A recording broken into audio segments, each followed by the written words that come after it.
नहीं, आत्मज्ञान की कमी। कई हम मुझे भी कहते हैं कि भाई हमारा बेटा शराब पीता है। मैंने कहा आपने भी पी?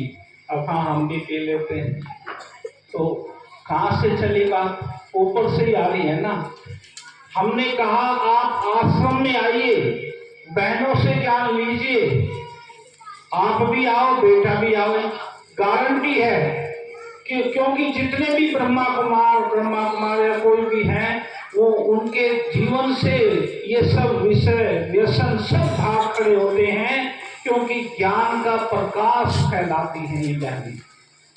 गांव गांव में आज ये ब्रह्मा कुमारी बहनें सेवा कर रही हैं। ऐसी 50,000 ब्रह्मा कुमारी बहनें इस सेवा में लगी हुए हैं। अब लाखों हमारे जैसे युवा भाई सेवा में लगे हुए हैं और भारत से ही भारतीय संस्कृति को, सनातन संस्कृति को 150 देशों में तो पहुंचा चुके हैं। और आप सबका सहयोग मिलता रहा तो सारे विश्व में ही सनातन संस्कृति का डंका बजने वाला। फिर से भारत भूमि विश्व गुरु कहलाने वाला है। विश्व गुरु था, आज भी सारा विश्व भारतीय संस्कृति की ओर निहारता है, भारतीय माताओं बहनों की ओर निहारता है कि जो संस्कृति सभ्यता भारतीय नारियों में है वो दुनिया में कहीं नहीं है।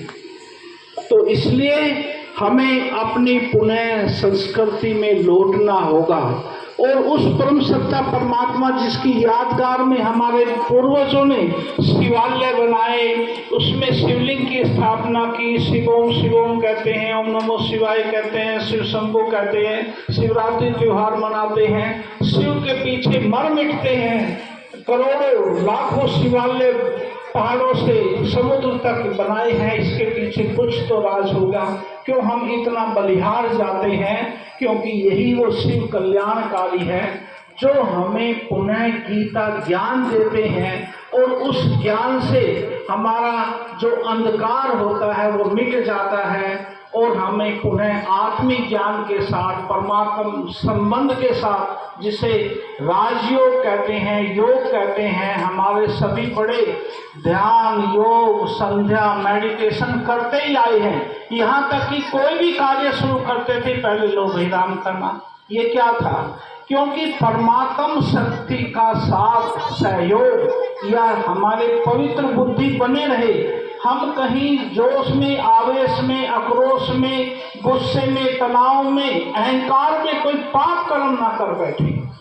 क्योंकि पाप होता है तब जब हम पर रावण का साया माना कोई ना कोई विषय विकार का साया, काम क्रोध लोभ मोह अहंकार का साया आ जाता है तो हमसे पाप कर्म हो जाता है। सभी जानते हैं, क्योंकि अगर पाप कर्म करोगे तो उसका फल भी भोगना पड़ेगा।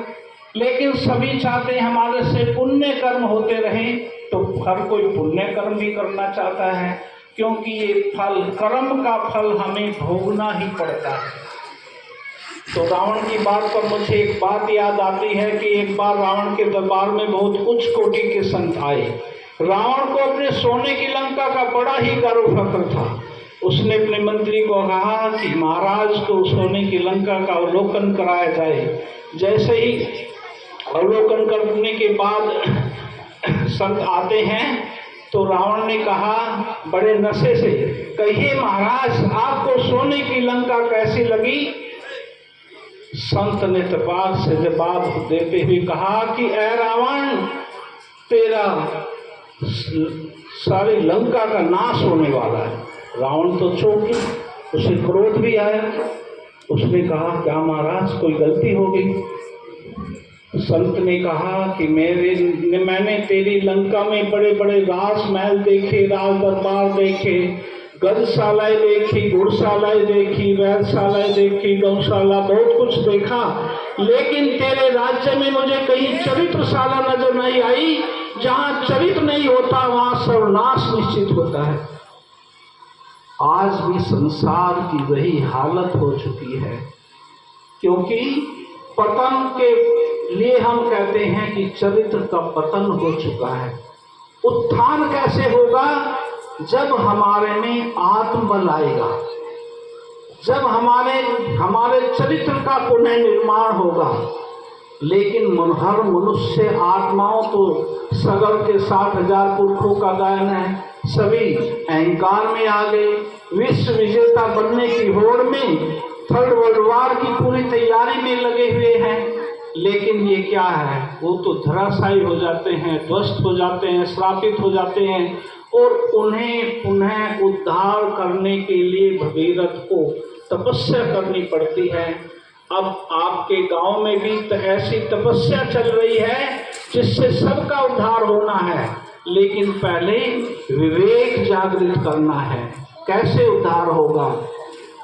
क्योंकि यक्ष ने ईश्वर से पूछा कि इस संसार को किसने ढका है, तो जिसने कहा ज्ञानता ने। तो आज हमने बड़े बड़े स्कूल, यूनिवर्सिटी, कॉलेज, हम अपने बच्चों की पढ़ाई पर पूरा जोर लगा रहे हैं। लगाओ, बहुत अच्छा विकास कर रहे हैं, विकास की होड़ में हम बहुत आगे पहुंच रहे हैं, महाशक्ति बन रहा है भारत देश।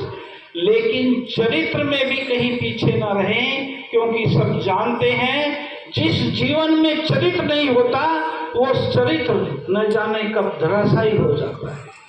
तो इसलिए ये स्वभाव, ये संस्कार, ये आदत, ये खसलत, ये मीठी वाणी, ये बोलचाल, ये भी हमें सुधारना होगा। आज देखते हैं चौपलों पर लड़के खड़े रहते हैं या इधर उधर की बातें करते हैं, गंदी बातें करते हैं, गंदी दृष्टि करते हैं, किसी को टोकते हैं। ये क्या है? ये समाज की बिगड़ी हुई हालत है। उन्हें हमें सुधारना होगा, अपने बच्चों को संभालना होगा, अच्छे संस्कार देने होंगे, अच्छे चरित्र सिखाना होगा, तब। नहीं तो जिस युवा को हम बचपन से पाल रहे हैं, पालते पालते 15-20 साल का कर दिया, और उसकी डायरेक्शन अगर रावण की डायरेक्शन हो जाती है, माना शैतानियत आ जाती है, विषय विकार वासनाएं हावी हो जाती है, तो आप देखते हैं, देख ही रहे हैं कि दूसरी महाशक्तियां गांव पड़ोसी देश को, भारत को तो मिटाने में लगे हुए हैं। पंजाब की हालत देखो, हरियाणा में भी वो करोड़ों रुपया खर्च करते हैं कि उधर से व्यसन आते हैं और हमारे युवाओं को धराशायी करते हैं। हमारे एक टीचर कहा करते थे कि किसी का सत्यानाश करना हो तो उसके युवा पीढ़ी को व्यसनी बना दो। तो हमें अपने बच्चों को व्यसनी से, अर्थात बीड़ी, सिगरेट, शराब, गुटखे, जो लोगों ने पैसे कमाने का धंधा खोला हुआ है, उससे अपन बचाना है। तभी हमारे घर बार समृद्ध होंगे, हम समृद्धिवान बनेंगे, हमें चरित्रवान बनना होगा। तो इसके लिए चाहिए आध्यात्मिक शिक्षा, चरित्र नैतिकता की शिक्षा। जैसे जैसे आप प्रकाश में आएंगे, ज्ञान का प्रकाश फैलेगा, जीवन में उजाला होगा, हमारे घर बार समृद्ध होंगे। क्योंकि हम समृद्ध थे, सतयुग में हम कैसे थे, आज भी गायन करते हैं स्वर्ग की दुनिया का। भारत सोने की चिड़िया था, धन धान्य से परिपूर्ण था, घी दूध की मानो नदियां बहती थी, अथाह संपत्ति थी, हर व्यक्ति एड़ी से चोटी तक हीरे जवाहरात पहनता था, हमारे महलों में भी हीरे जवाहरात की झनकार होती थी। लेकिन वो समय अब फिर आने वाला है, क्योंकि उसको लाने वाला इस धरा पर पुनः दिव्य अवतरण ले चुका है। जो मैंने बताया कि अब पुनः परमात्मा, लेकिन हम अपनी भावनाओं के पीछे कहते हैं गीतों में भी चले आना, कभी राम बन कभी श्याम बन करके। वो देहधारी नहीं है। हमारे पूर्वजों ने शिवलिंग अर्थात ज्योतिर्लिंगम की स्थापना की, वो परम ज्योति है। आत्मा भी एक ज्योति है, परमात्मा भी एक ज्योति है।